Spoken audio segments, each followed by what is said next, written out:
G'day boys and girls, Duckville here. I have a Protoss vs Terran for you. This is going to be a set, a best of 3. It is taken from IEM Katowice, which was just on the weekend actually. It was quite a lot of fun that we had watching some really awesome games during the open brackets and then during the final championship bracket, whatever you call it. I can't remember the name of it, but yeah, we saw some really cool games. Hope you all got to check them out. If you don't, you can always check out the VODs that are available on the IEM stream or ESL. I think it's ESL TV _ SC2 or something like that.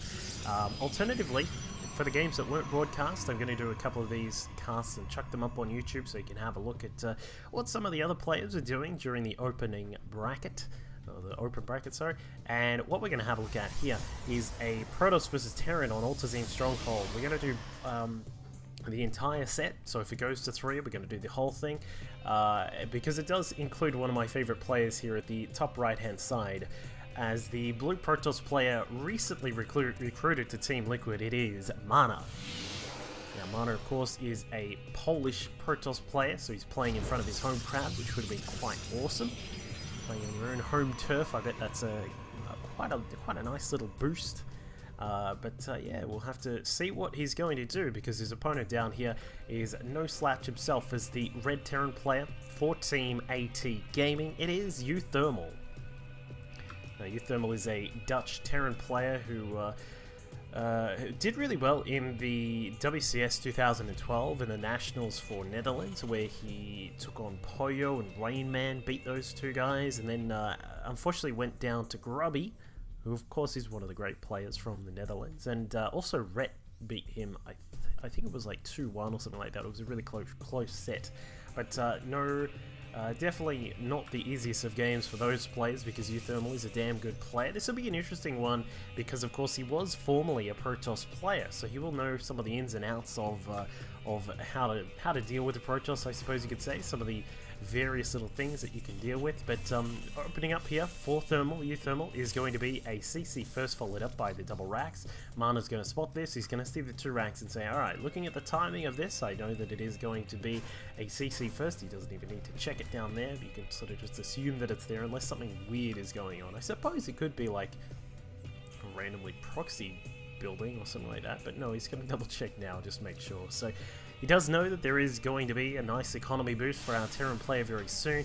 In response, we can see that Mana also has his own natural nexus on the way. So things are going to start out relatively passively here on Altazim. We do have the gas pulling in quite a lot of gas there, 2300 now, so he does have a lot of gas available. We'll see the mothership core pop out. We've got warp gate tech also on the way, and I'm interested to see what Mana's going to do here, because he is, I have seen in a couple of his replays, he has loved to do the old proxy Stargate with an Oracle coming out to harass a Terran player, so we'll see if he's going to go down that path. Now, uThermal, unfortunately for the moment, has not scouted in the correct direction, which means that he is going to scout Mana last and get very, very little intel, because the mothership core should be able to stop that SCV. Not to mention, I'd expect by the time the SCV comes back across, we'll probably have another unit on the ground to help defend. So you know, it's going to be a little bit unfortunate for our Terran player, but Mana, again, it might be a little bit unfortunate for uThermal if he's not ready for this, because there is a Stargate on the way down here in sort of the bottom left-ish side of the map here, so uThermal's going to have to deal with some, you'd assume it's going to be Oracle harassment very, very soon. There's no real reason to proxy Void Rays. It's not Wings of Liberty anymore, so we'll probably see that Oracle pop up very soon. The 3 racks are going to be very integral to how uThermal defends against this. He'll need to have a couple of Marines out, or perhaps throw down an eBay, and in fact that is exactly what he does. And he's now going to try and have a look through the main base. The SCV does get caught out by the mothership core and then the Stalker as well, so very little intel gathered by uThermal, but he does throw down a scan, and we'll have a look. We see 1 pylon over here. We did see 1 pylon across to the right earlier. Normally by this point you'd have 3. And, well, he's going to say, well, I guess I'd better be very careful, because I couldn't see that 3rd pylon. Either it's inside the base and everything's all, you know, all normal and all good, or perhaps it's somewhere else out on the map. So he's going to throw down these turrets just to make sure he's nicely defended in both of these mineral lines as well.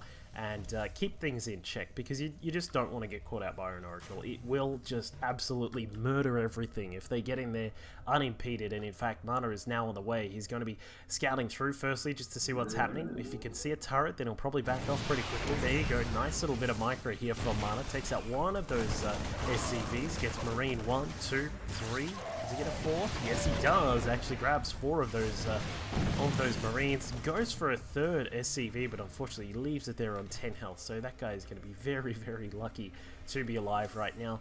But +1 weapon starts. Stim is around about halfway done, just under halfway. So uThermal is going to be transitioning rather normally here. There's nothing too outrageous from what he is opening it up with for the time being. So Mana has identified that his opponent. We've identified a few things, in fact, that we are going for a bio start. It's all normal. There's no crazy kind of mech play coming out from uThermal today. He's made sure that his opponent is not across the map, because these Marines had to come back to defend against the Oracle. And you know that it gives Mana a lot of time. We've now got 4 gates on the way. We can see the Robo Bay down the back is also being built up, so it looks as if Mana is going to go towards a just at least a very standard kind of opening. I'm intrigued by the 4th gate here. This could be a 2-base build from Mana. I mean, you could go for he could have left the 4th gate and just said, you know, I'm going to get a 3rd Nexus instead and try and beef up the economy game. But he is going to pick up a 4th gate, making sure that things are all nice and safe. The Oracle is going to have a quick poke through again, just having a look to see what damage he can get done. But it also scouts out the bunker at the front, extra racks going down. So Mana is going to be in a position here where, as long as he's very careful with what he's doing, he should be in a pretty decent spot. Of course, the 2-base Protoss with Colossi coming out is going to be in a much nicer position than a 2-base Terran, respectively. So we can see now that Mana has double forges down the back. He's probably going to grab those extra upgrades very soon. An interesting pylon over here. Not exactly sure what this one's for. Most likely just for scouting out drops. It's not necessarily going to, you know, you're not going to start up some zealots over here and then wander them all the way across the map. You'd normally want that for like a pylon over here, or perhaps over here or something like that, but he already has one across to the side. So this will be interesting to see what Mana's going to do from this point forward. Starts up the extra upgrades. We've got a Twilight Council also on the way. We'll probably see a lot of Chrono Boost go into these, and if we do see like a lot of Chrono Boost, like I'm talking consistently from this Nexus, we're probably just going to get a 2-base build here from Mana, as he has not thrown down the 3rd. uThermal is well aware of this. He's scouted out both of the normal 3rd locations and has said, okay, there's no 3rd base, so we're not going to have a longer game, are we, Mr. Mana? So he's going to have to be very careful with how he proceeds from here. We'll need to see uThermal getting out those extra upgrades. We'll probably see an armory start probably in about 20 seconds or so. Then he can continue on with those +2 to upgrades. He scouts forwards and says, what's going on inside the main? Well, we've got 4 gates. We've got a Colossus that just popped out. We can see now that charge and plus, of course, the 1-1 weapons and armor is also being researched. So it's going to be difficult to get drops done, because, you know, we've already got the Colossi, we've got some Stalkers down at the back here as well, and it's going to be just quite difficult for these medevacs to get in there and get some work done. So as we can see that uThermal is just being very careful about this. He's just sort of hanging out to the side right now, and with the Revelation on top of these units, Mana knows that there is a relatively sizable force of Marines now just coming through. We've got even an included couple of mines that are there as well, in fact. uThermal adding in the mines, which I really do like. I have been waiting for people to try out using mines in this particular matchup, adding them into your Bioforce. It adds quite a lot of damage that can really rip through the lines of those zealots. So it'll be interesting to see what Mana is going to do in terms of his composition. Of course, when there are a lot of mines out, it means that you may need to beef up your Colossus count a little bit more. You have to be careful with force fields and guardian shields and that kind of stuff. Feedback thrown out on the medevac here. This one is very, very low. Be careful around that one. But Mana, for the moment, should be pretty well protected. I mean, we've got Storm. Storm isn't actually done yet, but you may even have to sacrifice this 3rd. Yeah, he's just going to let that one go.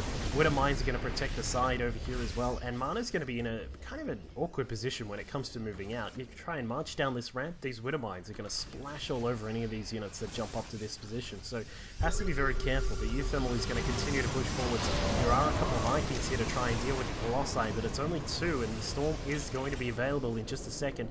Mana now beefing up his gateway count. He's going to take him to a total of 7 in just a second here, and that will mean that he's going to be able to produce a lot of units, but these Widow Mines are going to make it a really intriguing bit of combat here, just because of the ramp, and you know, as we said before, if the units just try and if they stack up on each other, they're going to take the full force of all of those Widow Mines, and uThermal's going to have to I would like to see him throwing down a third by now, but he's just decided that he's going all out with this big attack. We've got no more SCVs building, we've got no command center or anything like that, just Vikings, Marauders, Marines, and Mines. VMMN is on the way from our Terran player here, having to deal with a small run-by of Zealots that Mana has dropped off. Of course, he does have that proxy pylon down here that can provide him with some easy warp-ins and giving him the ability to try and, you know, harass his opponent to keep him back for the moment.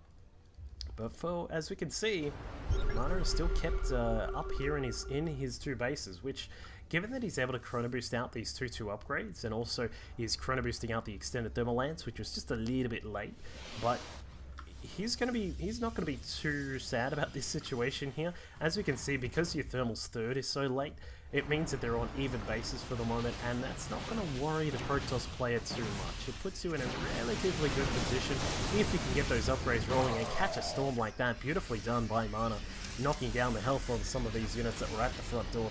But more Widow Mines have arrived. This Observer is keeping an eye on all of those where they are.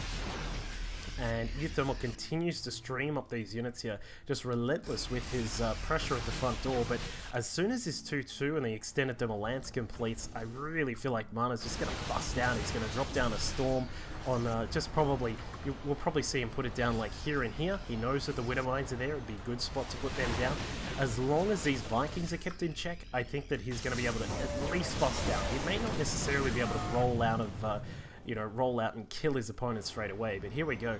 Yeah, it looks like uThermal may even give up now. He's going to back off. The Widow Mines are going to be left here by their lonesome, and Mana is going to take his 3rd base very soon. So after a small little bit of tension there, and these proxy units here, that's the weirdest spot to stop a drop, I can tell you what.